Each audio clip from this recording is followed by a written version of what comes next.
uNkulunkulu akakulondole kubusise, uphushe, uphile, uphumelele. Sibheka la uMetsana Mphela khona siqale la. Inamba ngifisa ukuthi sesizomuntu ongumlandeli wechannel, umuntu oyimember yechannel kuphela. Kusuka ngo-9 ekuseni la 5 ntambama kuphela. Engifonele kuphela. Engawusebenzisa WhatsApp, engawusebenzisa ama-SMS, engawusebenzisa WhatsApp call. Efone Monday to Friday kuphela. Saturday I get too busy. Sunday ngisesontweni. Metsana Mphela, sawubona baba. Ngicela ukubuza xa uphupha umuntu wakho ebhema ugwayi, cigarettes. Naka singakusho ngogwayi. Number 1.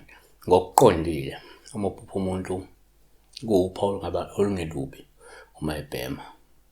Olungasho ukuthi kungenzeka uyakhonjiswa ukuthi uyabhema. Noma ke uzobhema kodwa uyafisha. Wasisho nje ngoba abanye abantu banesiphiwo sokukhonjiswa into esikuthi izokwenzeka. 2. Ngokwesintu uma uphupha umuntu ngawuphawu olungelubi uma ebhema, olungabe lusho ukuthi kungenzeka lo muntu wembethe isidalwa esabe siwubhema ugwayi. Esiwukhalelayo lokuthi akabuthenge lo gwayi maybe awusebenzise abe nawo. Yabona la ehlala khona. Okay. 3.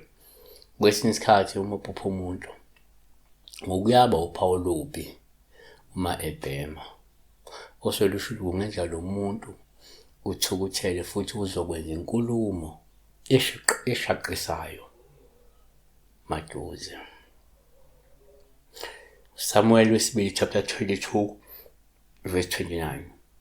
Kwenyuka umuthi emakhaleni akhe, nomlilo odla emlonyeni wakhe, amalahle avuthayo kuye. Kanti amahubo 18 verse 8. Kwenyuka umuthi emakhaleni akhe, nomlilo odla emlonyeni wakhe, amalahle avuthayo kuye. 4. Kuyenzeka futhi uma umuntu uphupha umuntu ubuphawu olubi uma ebhema. So kwesinye isikhathi kungenzeka lo muntu umuntu ogadlwayo, umuntu oshayo ngento yibulawo ukuze mhlawumbe lo muntu egcine esebhema. Hayi ngoba befanele abheme noma ngoba ethanda ukubhema, kodwa lento into eyisenza ukuthi egcine ebhema ugwayi, yabona. So if kunjalo osuke kufanele umkhulekise, khuleke ngamandla ukuze aphunyuke. So inamba isenze ngo-9 ekuseni la 5 ntambama uma uyimember channel kuphela. WhatsApp awumfoneli after 9, before 9, awumfoneli after 5. Uma umfoneli uyichaza igama, uchaza iphupho kuphela. Sawubona njani? Ngithobile kwaKambamba ngolamlazi. Yazi ngiphuphe nanti iphupho noma ngicela usize nanti iphupho. Done.